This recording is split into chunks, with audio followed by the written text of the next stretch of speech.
June 4, 1942. A gray dawn rises over the endless Pacific.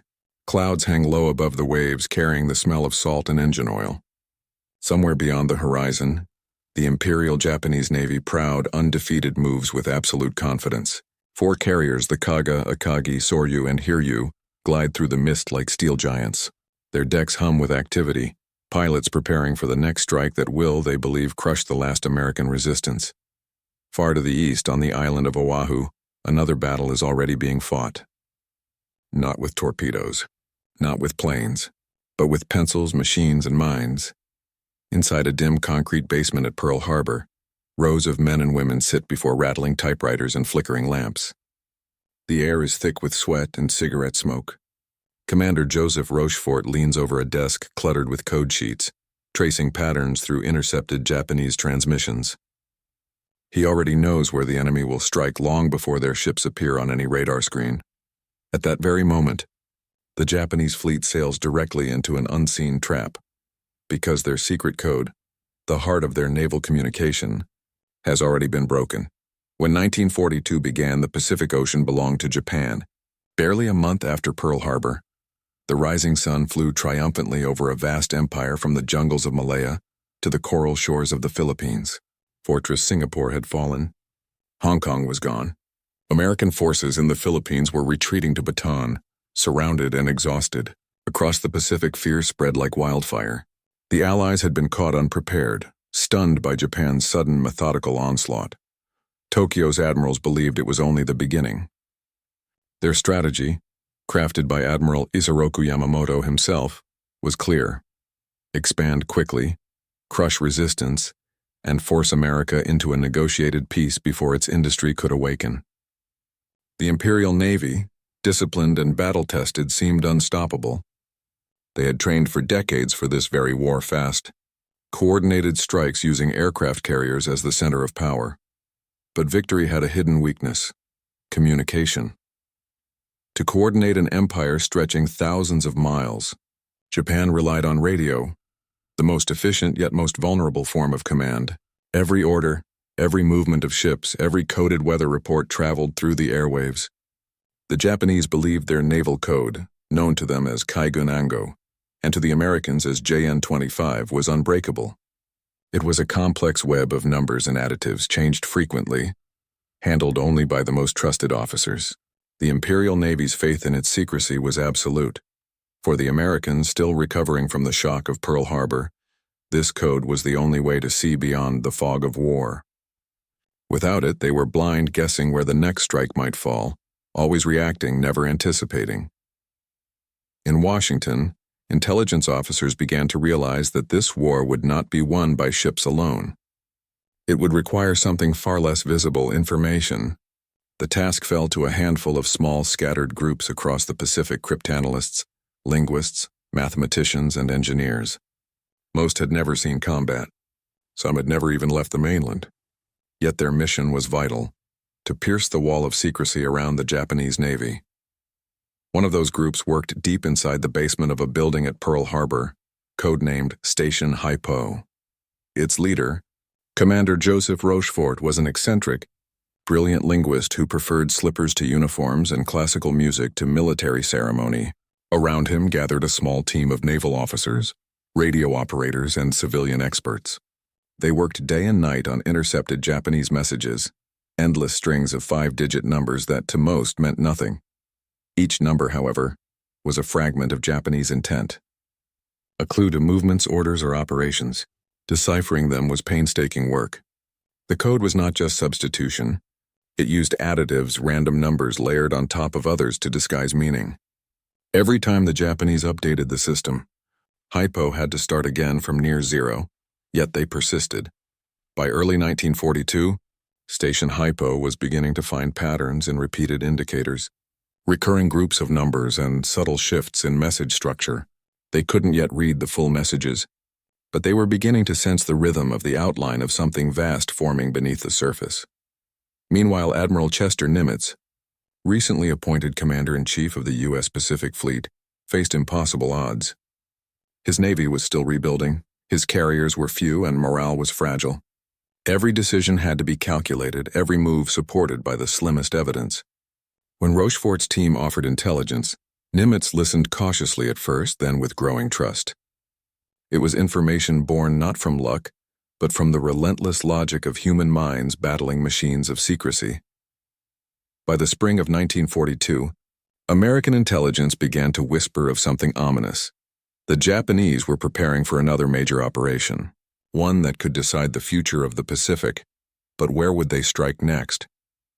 That single question would soon divide the intelligence community and test the very faith of those who believed in the power of code breaking. By March 1942, Station Hypo's basement had become one of the most secret and important rooms in the Pacific War. Inside, the sound of typewriters echoed through the night. Fans whirred constantly in the humid air, stirring the smell of sweat and machine oil. On long wooden tables lay endless strips of intercepted radio traffic messages caught by Navy listening stations scattered across the Pacific, from Midway to the Aleutians. Each message arrived as a stream of numbers. To most commanders, they were useless, unreadable gibberish. But to Rochefort's team, every string was a challenge. They pinned them to boards, circled patterns, and compared repetitions. Slowly, painfully, fragments began to reveal themselves.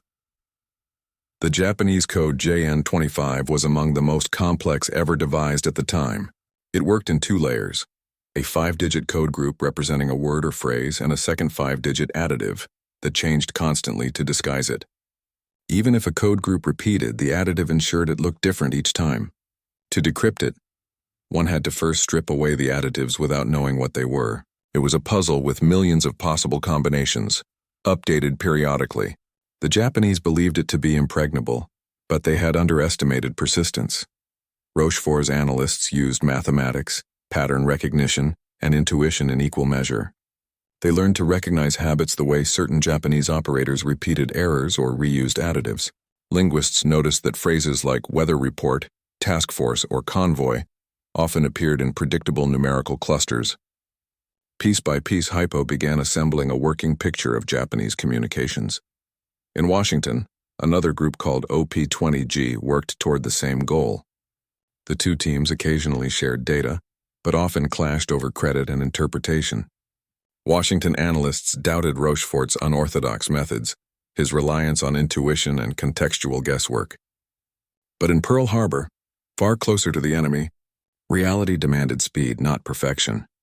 In April 1942, Rochefort's team intercepted a message suggesting a large-scale operation was in preparation, involving numerous carriers and support ships. The target was referred to only by a 2-letter code, AF. Washington believed it pointed toward the Aleutian Islands, possibly a diversionary strike in the North Pacific. Rochefort disagreed. He and his closest collaborator, Commander Edwin Leighton Nimitz's intelligence officer, suspected AF meant Midway, a small atoll roughly halfway between Hawaii and Japan. Midway was tiny, barely 2 square miles of sand and coral, but strategically priceless. It was the last American outpost protecting Hawaii. If Japan captured it, the Pacific Fleet's defensive perimeter would collapse. To be certain, Rochefort devised a test. He asked Midway to send a plain, uncoded message reporting that its water desalination system had broken and that the island was short of fresh water. Within hours, Japanese communications mentioned that AF was experiencing water shortages. The ruse had worked. The Codebreakers' suspicion was confirmed beyond doubt. The Japanese were coming for Midway. This single deduction would alter the entire course of the Pacific. War Admiral Nimitz now faced a monumental choice. He could trust the Codebreakers and prepare an ambush based solely on intelligence, or he could listen to Washington, which remained unconvinced. Choosing wrongly could doom the Pacific Fleet, but Nimitz knew what was at stake. The work of Rochefort and Leighton had been consistent, disciplined, and quietly heroic. Their confidence convinced him. He made his decision. The U.S. Navy would wait in secret, ready to meet Yamamoto's fleet head-on. The Battle of Midway had not yet begun, but in the quiet rooms of Station Hypo, it was already being won. The silent war of numbers was about to transform into one of fire and steel. The story of America's code-breaking triumph in the Pacific was not one of vast machines or powerful weapons. It was one of human minds, weary, brilliant, and stubbornly patient. Commander Joseph Rochefort was unlike any other officer in the U.S. Navy. Tall, quiet and eccentric, he wore his dressing gown and slippers while working, sipping coffee that had long gone cold. To some in Washington, he looked like a man on the verge of collapse. To those who knew him, he was something rarer, a man who could see structure within chaos. Rochefort had spent years studying Japanese culture and language. Before the war, he served as a naval attaché in Tokyo, observing the enemy firsthand. When the war began, those experiences became invaluable. He knew how Japanese officers thought of their formality, their precision, their predictability. And that human understanding allowed him to spot the smallest clues in their coded messages. His team at Station Hypo was small, barely 100 men and women, including typists, linguists, and radio operators. Many were young, barely trained, but fiercely devoted. They worked in 3 shifts around the clock, often sleeping on cots between decoding sessions.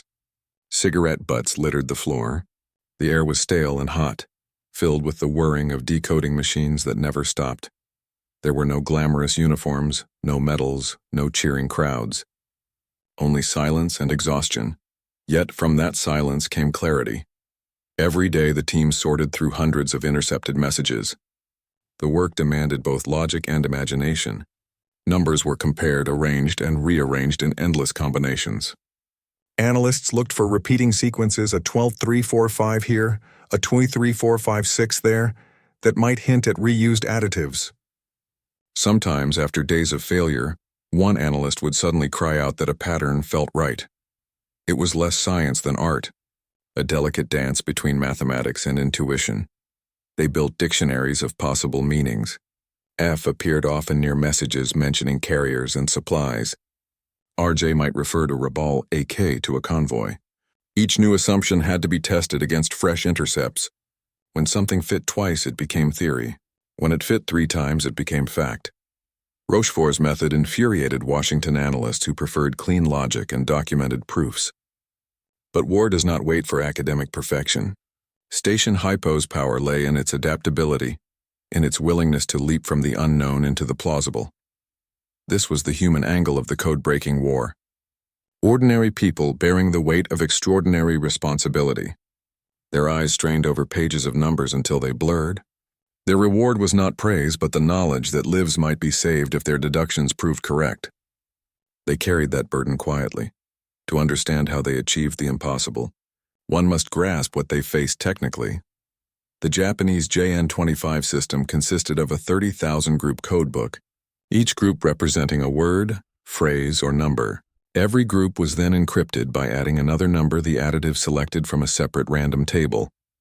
Without both the codebook and the additive table, a message was meaningless.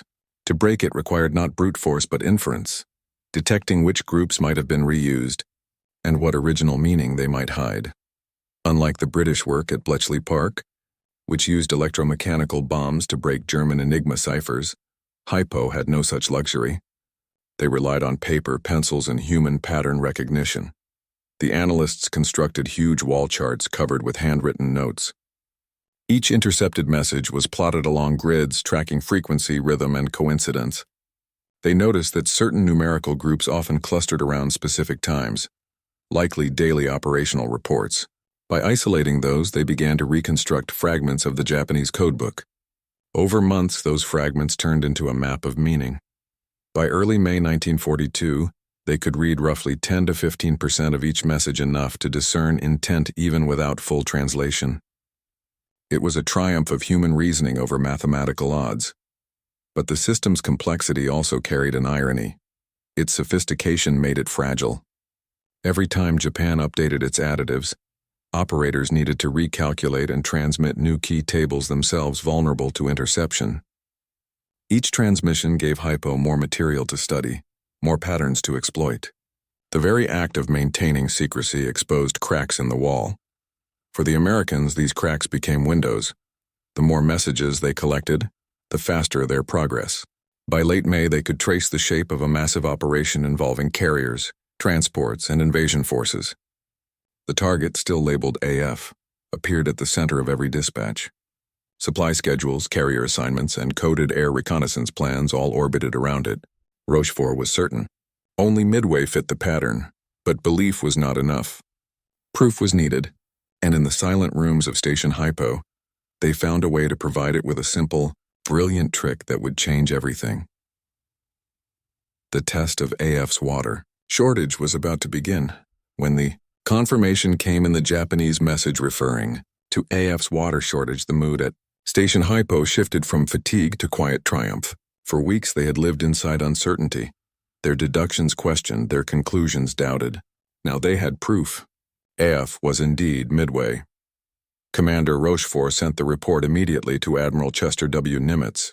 The normally reserved fleet commander read the summary in silence, his expression hardening as the implications unfolded. The Japanese fleet, the most powerful concentration of naval force in history, was sailing toward an ambush of their own making, but belief in intelligence required courage. In Washington, senior officers in the Office of Naval Intelligence remained skeptical. They insisted the Japanese would attack the Aleutians or even the U.S. West Coast. The Codebreakers, they argued, were making dangerous assumptions from incomplete data. Betting the entire Pacific Fleet on guessed information seemed reckless. Nimitz disagreed. He had studied Yamamoto for years about the Japanese admiral's boldness, his reliance on deception, and his belief in decisive battle. Nimitz also understood something deeper, that wars were not won only by ships but by trust in men, in intelligence, and in the unseen flow of information. So he made his decision. He would stake the future of the Pacific Fleet and perhaps the war itself on the word of a handful of exhausted cryptanalysts. In a basement, it was a moment of leadership that blended faith with intellect. Nimitz ordered his limited carrier force enterprise Hornet and the recently repaired Yorktown to take up concealed positions northeast of Midway. They would wait, hidden, for the Japanese armada. Rochefort's invisible war was about to become Nimitz's visible one. Across the ocean, the Japanese fleet moved with supreme assurance. Admiral Isoroku Yamamoto had designed the operation with mathematical precision. The attack on Midway was meant to lure out the remnants of the American carrier force, destroy them and secure Japan's defensive perimeter. His carrier commanders Nagumo, Yamaguchi, and others shared his confidence. To them, secrecy was absolute. The Imperial Navy had used its unbreakable JN-25 code for years without compromise. They had every reason to trust it. Their radio discipline was strict, their encryption methods advanced. They considered American intelligence primitive, incapable of following their movements. This overconfidence blinded them. As the fleet sailed toward Midway, the Japanese officers discussed the coming victory openly in coded transmissions, believing their numbers to be impenetrable. Their pilots trained on deck, their sailors sang as they loaded bombs. Messages were exchanged about weather, supplies, and strike schedules, all intercepted by Station Hypo. The Americans could now read enough of these transmissions to predict Yamamoto's exact timing. Even before the first Japanese carrier sighted Midway, Rochefort's team in Pearl Harbor already knew when it would happen, how the attack would unfold, and where each Japanese carrier would be positioned. To the Japanese, this battle was destiny. To the Americans, it was already a script decoded line by line. In the world of cryptanalysis, victory often comes quietly. There are no medals pinned for guesses proven right, no parades for intelligence officers who never leave their desks. Yet their impact is measured in lives saved and outcomes changed. For Rochefort's team, the moral weight was enormous. They knew that every intercepted message they cracked could determine who lived and who died in the battles to come. The thought rarely left their minds. In their exhaustion, they sometimes wondered if they had the right to read another man's secrets, even those of an enemy. But in war, morality bends under necessity. Each intercepted code was treated with reverence as if handling something sacred. Mistakes could cost hundreds of lives, so they worked without ego, without recognition, fully aware that their success would be claimed by others and their failures magnified. When the Midway intelligence reached its final stage, Rochefort's staff barely slept. Some lived inside the station for days, refusing to go home. Others wrote messages by hand until their fingers cramped. They were not soldiers on the front, yet they were under siege by time, fatigue, and the pressure of responsibility. And as the final decrypts confirmed Yamamoto's fleet positions, one thought echoed silently among them all: they won't see it coming. In a sense, The coming clash was more than a military engagement. It was a duel of minds. Yamamoto, the strategist who had orchestrated Pearl Harbor, believed in the perfection of planning. He saw warfare as a game of chess where every move, once set in motion, would inevitably lead to victory. Rochefort and Nimitz, however, fought with instinct and intuition, sharpened by logic. Their intelligence was not flawless. It was filled with gaps, uncertainties, and human judgment. But that humanity gave it flexibility and the ability to adapt faster than any machine or doctrine. When the U.S. carriers departed Pearl Harbor, sailing into the open Pacific, only a handful of men knew the full reason why. Even the sailors aboard had no idea that their movements were guided by numbers decoded from enemy transmissions. They were pieces on a board, unaware that the game had already been played in secret. The two forces, one driven by overconfidence, the other by invisible foresight, now approached the same point in the vast Pacific. The trap was set. The date was fixed, and as the morning of June 4, 1942 approached, the Pacific Ocean stood on the edge of transformation. June 3, 1942. The Pacific stretched silent and endless. To the Japanese it felt empty, the perfect theater for a surprise strike. To the Americans it was a stage already set. At dawn, American reconnaissance aircraft from Midway spotted part of Yamamoto's approaching invasion force, just as Station Hypo's decrypts had predicted. Admiral Nimitz's gamble was paying off. The invisible war of intelligence had turned into a very visible confrontation. The Japanese believed surprise was on their side. Admiral Chuichi Nagumo, commanding the four-carrier strike force, had no idea his every move was anticipated. His decks were crowded with aircraft, their fuselages marked with the red rising sun. Below deck, mechanics prepared bombs and torpedoes for the opening assault on Midway. The mood aboard the Japanese carriers was confident, almost ceremonial. The plan was simple: destroy Midway's defenses, then annihilate the American fleet when it arrived to defend it. But the Americans were already waiting. The confirmation of AF. A week earlier, Rochefort's trick message about Midway's water shortage had revealed the final truth. When Tokyo transmitted a coded report that AF is short of fresh water, the message was intercepted by Hypo within hours. The room erupted in quiet satisfaction. The Codebreakers had just proven to the Pacific Fleet and to history that their deductions were correct. Nimitz received the message with relief and urgency. Now there was no question. Midway was the target. He began positioning his limited carrier force with precision, the Enterprise and Hornet under Admiral Raymond Spruance, and the hastily repaired Yorktown under Admiral Frank Jack Fletcher. Together they formed a fragile line of defense, 3 carriers against 4, but they had something the Japanese did not: foresight. For the first time in the Pacific War, the Americans would not be reacting. They would be waiting. June 4th, 1942, the trap springs. As dawn broke on June 4th, the Japanese carriers launched their first wave against Midway. Bombers and dive bombers roared into the morning sky, leaving long trails over the ocean. Below, American Marines on Midway's narrow strips watched the attack approach, sirens wailing, anti-aircraft guns manned, the horizon filled with enemy aircraft. The Japanese attack was fierce. Bombs exploded across the island, craters tearing through sand and coral. Hangars burned, fuel tanks erupted, yet the island's defenses held just enough. The Japanese strike leaders radioed back. Secondary attack required to complete destruction. That message, simple and operational, became fatal. Aboard Nagumo's flagship Akagi, the admiral now faced a critical decision. His pilots were returning from Midway, many short on fuel, and he believed a second strike was needed. Yet he also received reports of American ships sighted nearby. He hesitated. Should he rearm his planes for a second land strike, or prepare them for a naval engagement? He chose both, ordering bombs swapped for torpedoes mid-deck. It was a logistical nightmare. Aircraft bombs and fuel lines cluttered the decks. Munitions were exposed, engines running hot in the tropical air. The Japanese fleet, normally a model of discipline, descended into organized chaos. Above the horizon, unseen and silent, 3 American carriers closed in. Their reconnaissance planes had already found Nagumo's position.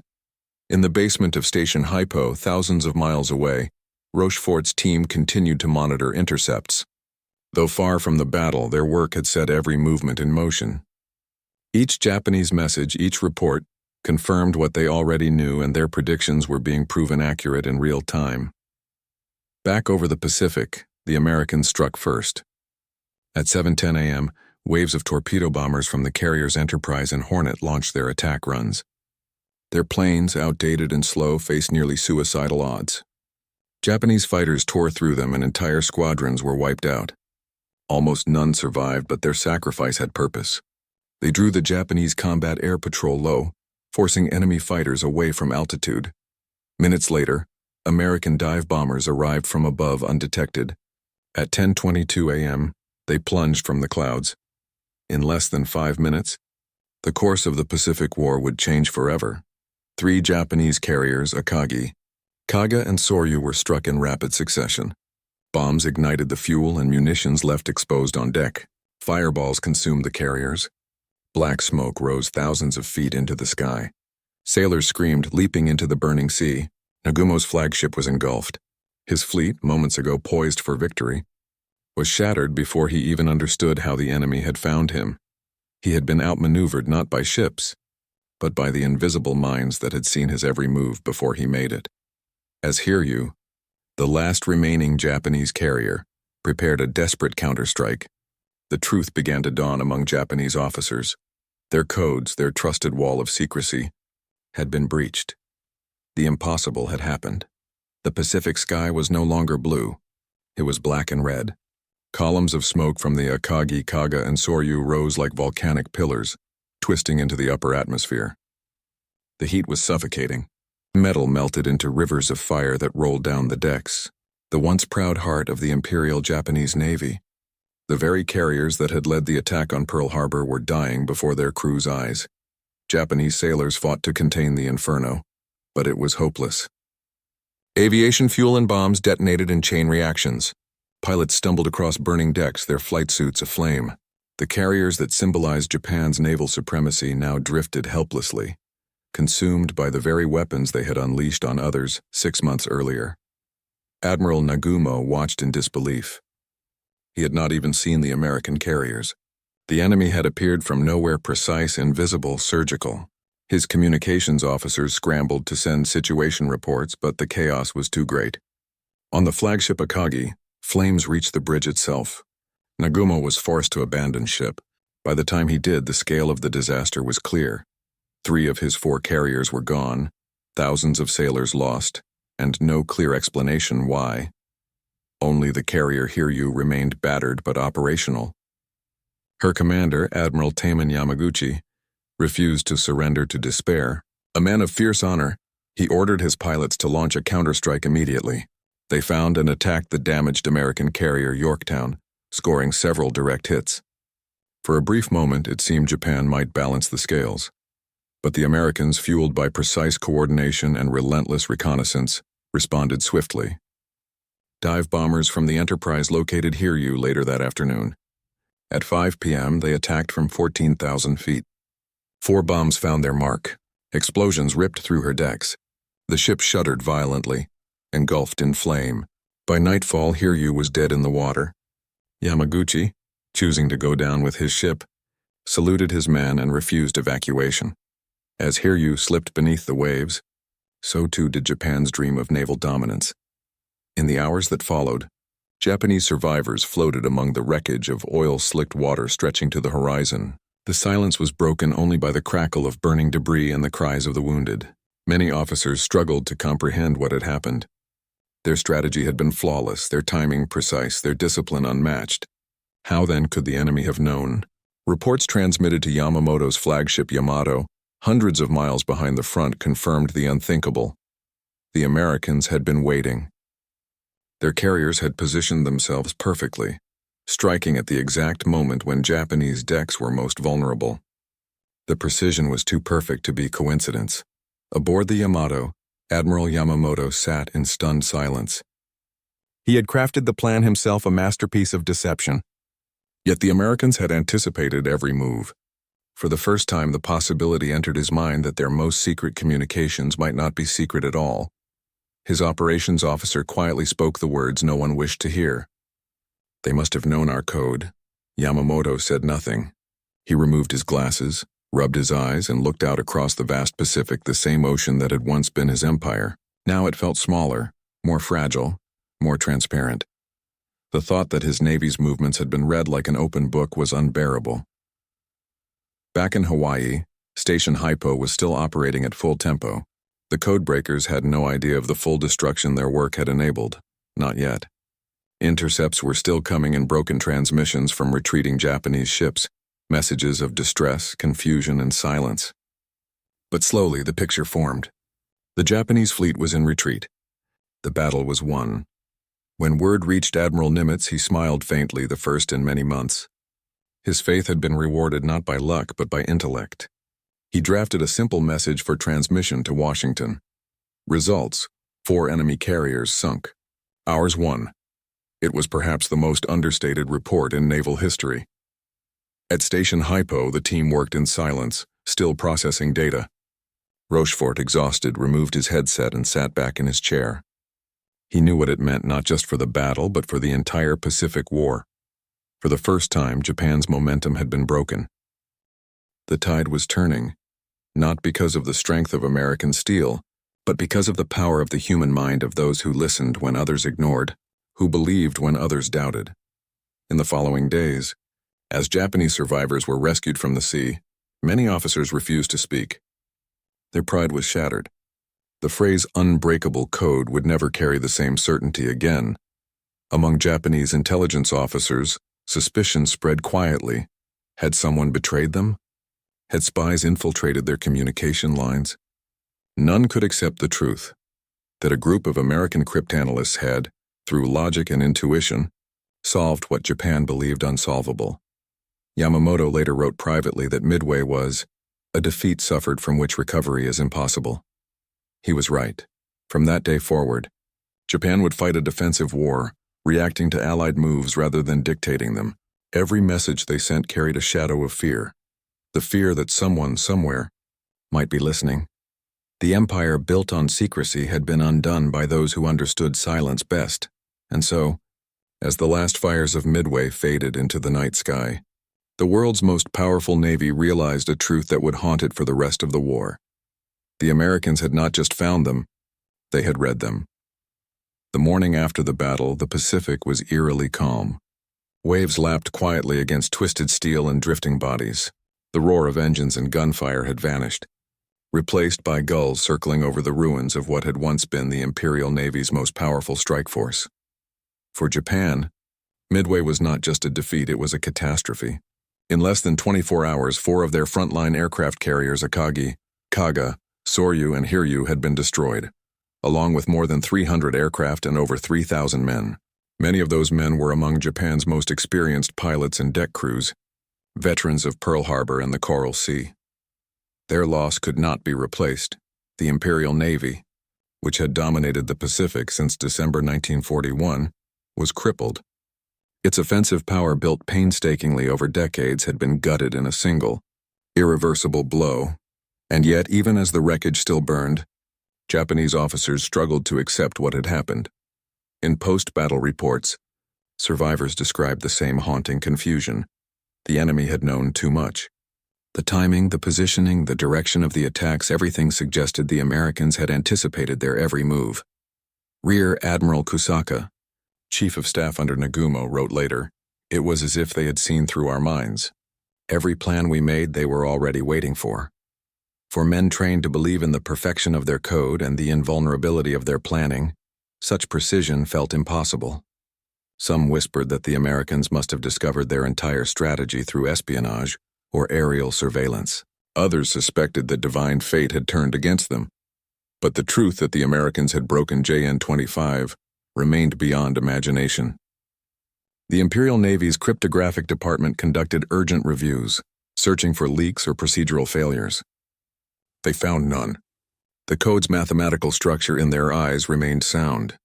It would take months before they began to suspect that their system itself, not its operators, had been compromised. In the United States, news of the victory at Midway spread cautiously at first. Official communiques spoke of a significant naval engagement and enemy losses.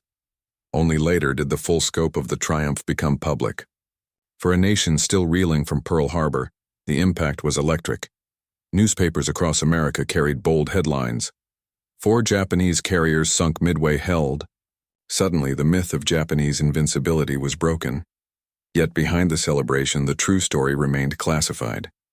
Few outside the highest levels of command knew that the victory had been made possible by codebreakers, not chance. Station Hypo's work was one of the most closely guarded secrets of the war. The official narrative credited Admiral Nimitz's skill and the bravery of carrier crews as both true, but incomplete.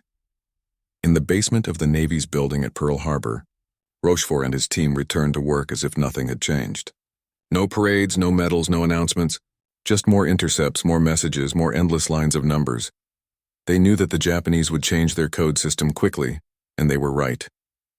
Within weeks, Tokyo introduced a new version of JN-25, wiping out months of painstaking progress. But the momentum had shifted. The Americans now had confidence, resources, and trust in their cryptanalysts. The pattern of victory had begun. For Admiral Chester Nimitz, Midway validated one of the most difficult decisions of his career. He had placed the fate of the Pacific Fleet in the hands of information unseen, intangible, and uncertain. Now, the results were undeniable. Nimitz later reflected privately that intelligence was the key that unlocked Midway. His faith in Rochefort and Leighton had not only won a battle but redefined modern warfare. The era of battles decided solely by ships and guns was over. When Nimitz visited the decoding rooms after the battle, he found Rochefort in his usual attire, robe, slippers, pipe in hand. The admiral simply thanked him, shook his hand, and left. There was no speech, no ceremony. Only the quiet recognition between two men who understood that the war had turned on an idea.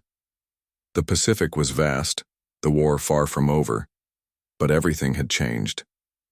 Japan would never again mount an offensive on that scale, and for the first time since the attack on Pearl Harbor, America no longer felt hunted. It had become the hunter. The Japanese officers who survived Midway would carry the memory of that shock for the rest of their lives. They had seen the impossible, an enemy that could read their thoughts before they spoke them. And somewhere deep beneath the streets of Pearl Harbor, the men and women of Station Hypo quietly returned to their desks ready to listen once more. In the weeks that followed Midway, messages of congratulations flowed across the Pacific. Washington praised Admiral Nimitz and the carrier commanders for their decisive leadership. Newspapers celebrated the pilots who struck back for Pearl Harbor. Yet in the long corridors of naval intelligence, one name was missing from the official record: Joseph Rochefort. The man whose quiet brilliance had made Midway possible was never publicly credited. Inside Washington's Office of Naval Intelligence, rival officers in OP-20G resented Hypo's success. They argued that the victory had been due to luck, not logic, that Washington's analysis, not Pearl Harbor's basement, had guided Nimitz's decision. Politics, as always, shadowed triumph. Soon the recognition Rochefort deserved turned into quiet punishment. He was reassigned, not promoted, not decorated, but sent to manage a dry dock operation in San Francisco. The man who had cracked the enemy's most secret code was now overseeing ship repairs. His removal was deliberate, masked by bureaucratic language but driven by envy. Rochefort accepted it in silence. He never sought fame, never defended himself. To him, Midway had already been the ultimate reward, proof that intellect could alter the course of war. Still, those who served beside him never forgot the injustice. Commander Edwin Leighton later wrote, "The victory at Midway was Rochefort's triumph as surely as the carriers." But the world never knew it. For decades, the details of Hypo's work remained classified. The public would not learn the truth until long after the war, when documents were finally declassified. Only then would Rochefort's name emerge from the shadows, his genius recognized as one of the decisive forces that saved the Pacific. Strategically, Midway changed everything.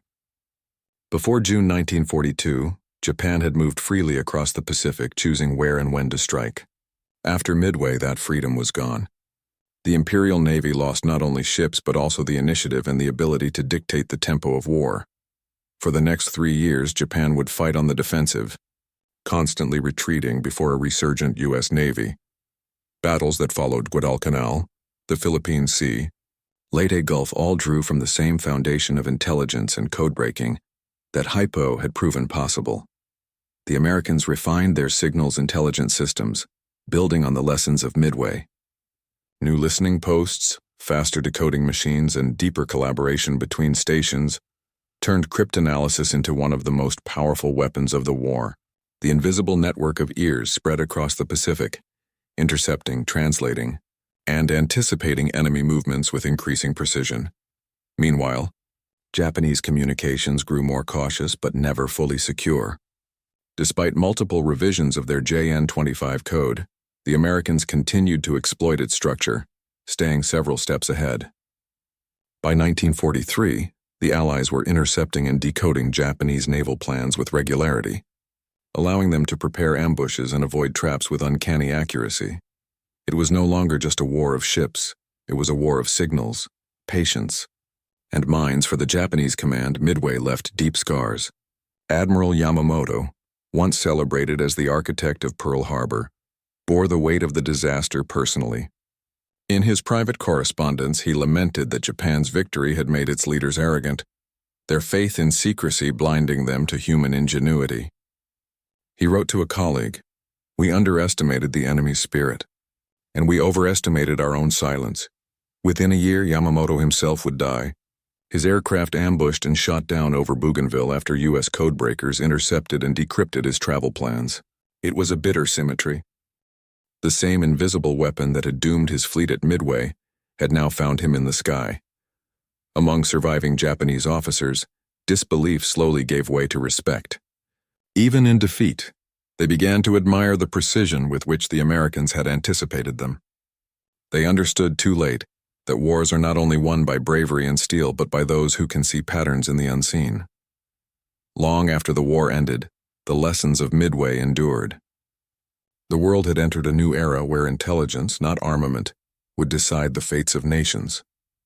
From the ashes of Station Hypo, modern cryptography and intelligence coordination would evolve into permanent institutions, the foundations of the NSA, CIA, and joint intelligence systems that defined the Cold War. When Joseph Rochefort died in 1976, only a few of his colleagues fully understood the magnitude of his contribution.